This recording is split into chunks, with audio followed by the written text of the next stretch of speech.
Malaysian Prime Minister Mahathir Mohamad has told Russian President Vladimir Putin in Singapore that Malaysia needs to learn more about the maintenance of fighter jets it's acquired from Russia. The two leaders met for talks on trade and business relations between the countries on the sidelines of the ASEAN summit.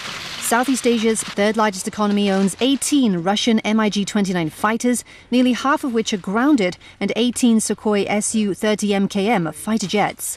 In 2017, the country signed an agreement on the jet's maintenance by the Russian Rosoboron Export and Russian Aircraft Corporation MiG. Asian leaders gathered for a summit amid warnings that the post-World War II international order is in jeopardy and trade tensions between Washington and Beijing could trigger a domino effect of protectionist measures by other countries. Mahathir, a veteran strongman of the region, who in May returned to the Prime Minister's office he had occupied for 22 years, told a business forum ahead of the summit in Singapore that other developed countries would take a cue from the United States and China if their tit-for-tat tariff war is allowed to spiral. Помимо этого мы приобрели у Российской Федерации ряд воздушных судов. The Chinese People's Liberation Army PLA Air Force has announced a roadmap for building a stronger modern air force. The building of a stronger modern air force is in line with the overall goal of building national defense and the armed forces, Lieutenant General Zhu Anxiang, Deputy Commander of the Chinese Air Force, said at a press conference on celebrating the 69th anniversary of the establishment of the PLA Air Force in 3 steps in the city of Zhuhai in South China's Guangdong province.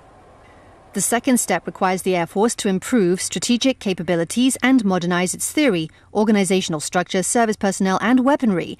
The building of a modern and strategic Air Force will be basically completed by 2035.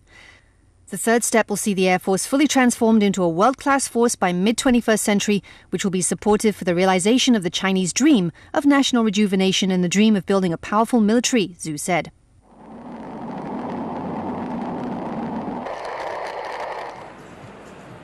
Meanwhile, deals worth more than $20.12 billion have been signed at the 12th China International Aviation and Aerospace Exhibition Airshow China. The 6-day exhibition concluded in Zhuhai, South China's Guangdong province. During the exhibition, 239 aircraft were traded, according to the organizer. A total of 770 firms, including Boeing and Airbus, from 43 countries and regions participated in the event. The audience numbers reached about 450,000, including about 150,000 professional audience members. The event had an indoor and outdoor exhibition area of about 500,000 square meters, with 146 aircraft from home and abroad displayed.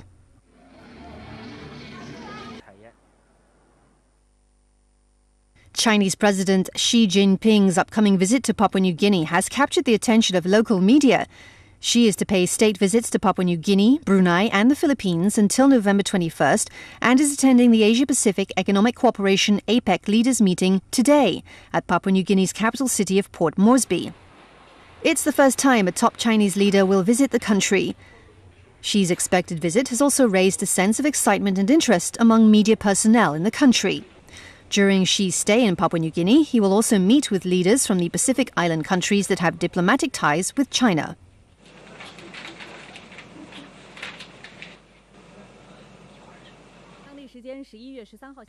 Meanwhile, in Singapore, Chinese Premier Li Keqiang has visited a biopharmaceutical company accompanied by Singaporean Finance Minister Heng Swee Keat. Tessa Therapeutics, the company is a startup aiming to provide cancer patients with viable, affordable solutions to treat tumours. Li showed keen interest in the company's core technologies of screening, activating and increasing T cells, which play a key role in human body's immune system to fight cancer. The Chinese premier applauded the company's engagement in advancing their next stage clinical tests to make their therapy viable.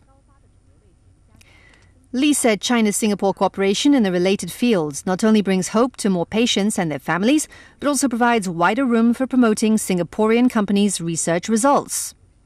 Li also said the two sides can also talk about multi-party cooperation and study the possibility of combining different therapies to make joint contributions to the health of human beings.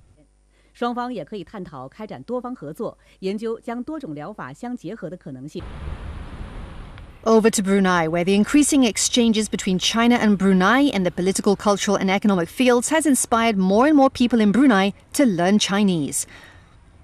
Established in 1922 by Chinese people in Brunei, the Tsinghua Middle School is a non-profit private school aiming to inherit Chinese language and Chinese culture. After nearly a century, it has developed a kindergarten to a high school and trained over 2,300 students. The parents are delighted to see their children use Chinese, said Zhu Liulan, principal of the school. Along with the increasing exchanges between the two countries, more flights have facilitated the students to travel from Brunei to many Chinese cities like Shanghai and Hangzhou in East China. In addition, the school has also regularly organized the students to participate in activities like summer and winter camps in China. To teach students authentic Chinese, the school has also invited professional teachers from China. Besides, the students have access to many social activities and interest classes, including playing Chinese traditional instruments, calligraphy, Chinese painting, and Chinese martial arts. In recent years, the events held in China, like the G20 summit in Hangzhou, the 5th World Internet Conference in East China's Wuzhen, and China's International Import Expo, have provided more opportunities for people in Brunei to know China's development and motivate them to learn Chinese. The teachers, students and local residents are expecting Chinese President Xi Jinping's visit to Brunei. That the leaders of the two countries meet each other will certainly improve mutual political trust, exchange of culture and trade, as well as bilateral cooperation in various fields. It will also benefit the people of the two countries, said Zhang Qingbin, a teacher from China.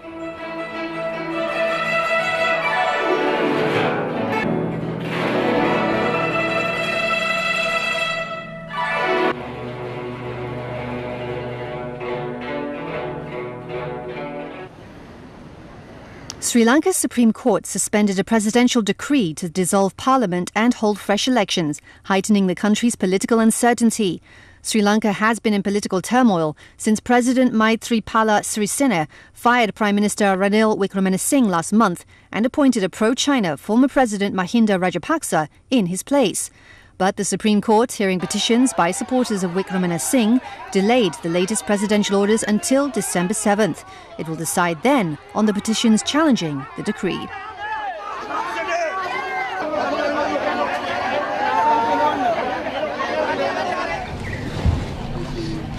In Fiji, polls opened in the second election to be held since 2006, when then-commander of the armed forces, Frank Bainimarama, seized power. Hundreds lined up in front of polling places to cast their ballots, with two former coup leaders, current Prime Minister Frank Bainimarama and Sitivina Rabuka, seen as the leading contenders to take power. Bainimarama stood down from the military to run as a civilian in the country's 2014 elections, winning in a landslide, and the country has been welcomed back to the international community, enjoying a visit in October from Britain's Prince Harry and his wife Meghan. According to local broadcaster Australian Broadcasting Corporation, some Fijians have not been able to vote after roads were closed due to heavy rain.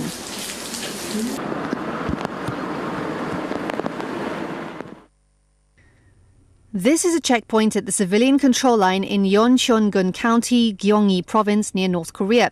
Soldiers check the information of every driver and their vehicle before allowing them in and out.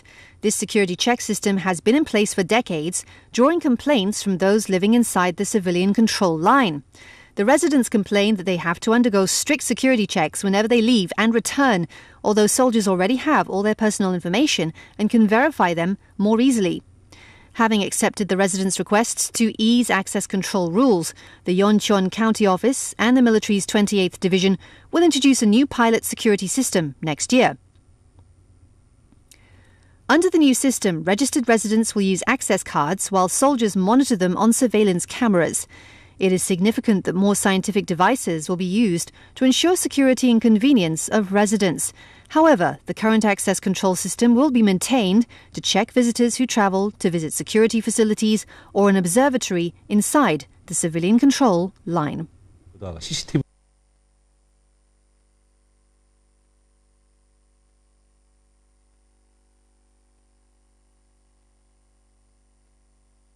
In South Korea, about 40,000 children and dementia patients go missing every year. Luckily, in most cases, they are reunited with their families. Figuring out their travel path is most important in locating missing people. Officials must trace the movements of the missing persons during the initial 48-hour period the so-called golden time. Failure to locate the missing in the early stage leads to wider investigation and likely more time spent until the person is found. Korean researchers have developed technology aimed at reducing this critical window of time. Various information such as the time and location of disappearance and the person's behavioral traits are gathered and put through an analysis by artificial intelligence. Using this technology, a missing person can be tracked down from numerous images taken by dozens of security cameras. And there's more. Choi Jun-won went missing from a playground outside of her home 18 years ago. She was 6 at the time and would be 24 this year, but the photo on the pamphlet still shows the 6-year-old girl. The frontal and even profile image of her current face can be predicted using AI and 3D reconstruction technologies.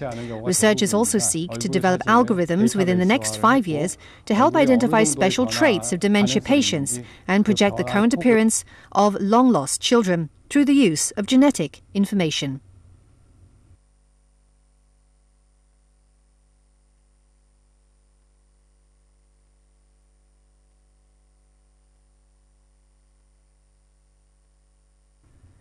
The Japanese government claims that Japan's forced labor was recruited to work for Nippon Steel Corporation. But KBS has found documents proving that a Japanese company forced residents to work for it. This document belongs to what used to be the largest mine on the Japanese island of Hokkaido. It shows worker quotas for the 3rd and 4th quarters of 1944. The document was drafted by the company's Busan office. It serves as a record of the company's forced conscription of laborers by region. The worker quota for Gochang-gun County in Jeollabuk-do province of South Korea is listed as 100 people. According to a historian, of those, 28 fled while in Joseon and 9 fled while in Japan. Therefore, 63 people were brought to the mine. When some of the workers fled, the company conscripted workers until the quota was filled. Under Japanese colonization, the Japanese government mobilized forced laborers in 3 ways, in line with companies' needs, worker quotas, government recommendations, and National Labor Service. The company requested the Governor-General of Korea to mobilize workers. A Japanese court of first instance has already recognized that Nippon Steel Corporation mobilized workers by force under the disguise of recruitment.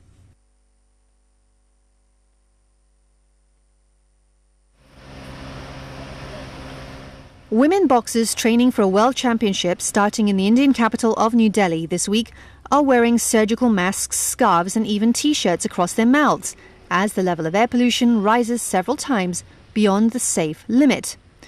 The IBO Women's World Boxing Championships is taking place at an indoor stadium through to November 24th, but teams are complaining about a toxic smog hanging over the city, caused by seasonal burning of crop stubble and emissions from vehicles and industry. The weather, with no wind to blow the pollution away, has aggravated the problem in one of the world's most polluted cities.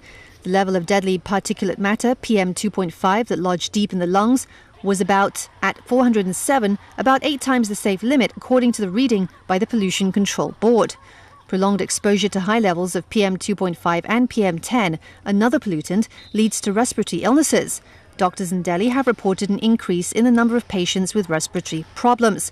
Some of the boxers and officials that Reuters spoke to complained that the air left a bad taste and irritated their eyes. Danish coach Thomas Kui said there was irritation in the eyes and mouth, but they would cope up with it, saying if 25 million people were living and surviving in this pollution, so would they.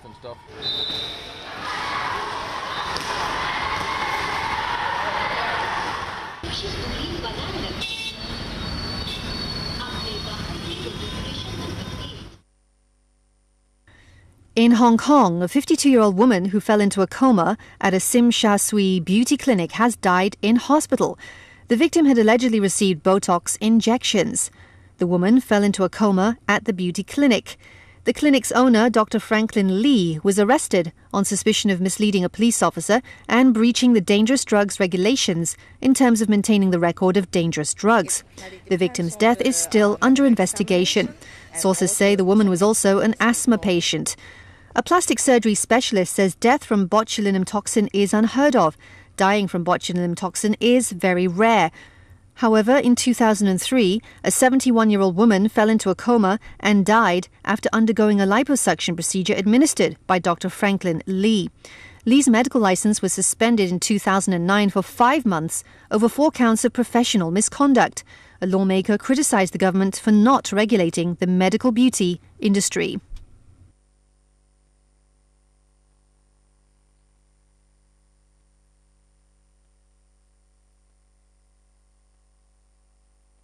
These Japanese cadets are getting pumped for what could be the world's most violent school sport. The Military Defense Academy in Tokyo hosted its annual botashi competition recently. It's a century-old sport that's part rugby, sumo wrestling and martial arts. The goal for each team is to take the other's pole as quickly as possible. And as far as rules are concerned, pretty much anything goes, including shoving, clawing and headbutting. Botaoshi is not just a game for soldiers. Schools across Japan hold their own competitions as a way to build teamwork and toughness. And if it looks dangerous, well, it is. Injuries are common in Botaoshi, leading some schools to ban the sport. At this weekend's match, first aid was on hand in case of the worst, but it turned out to be just a precaution.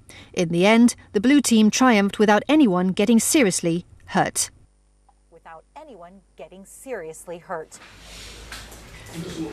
Canned mackerel developed by high school students in central Japan has been officially certified as space food by the Japan Aerospace Exploration Agency, or JAXA. Wakasa Senior High School in Fukui Prefecture has been studying the development of space food for 12 years. JAXA recently added the canned mackerel to its list of 33 items of Japanese space food. A ceremony was held at the school to commemorate the certification. After a representative of the students received a certificate from a JAXA official, Japanese astronaut Koichi Wakata gave a talk. Wakata said communicating with each other is important on the International Space Station and that eating is one factor. He also said he's looking forward to seeing the canned mackerel travel to space in the future. The students say locally cultivated fish is heavily seasoned to make up for astronauts' diminished sense of taste. They also made the canned dish sticky with kudzu starch to prevent liquid from floating away. JAXA officials say the new space food may possibly be delivered to the space station as early as next year. It is the first time that a food item developed by high school students has been certified by JAXA as space food.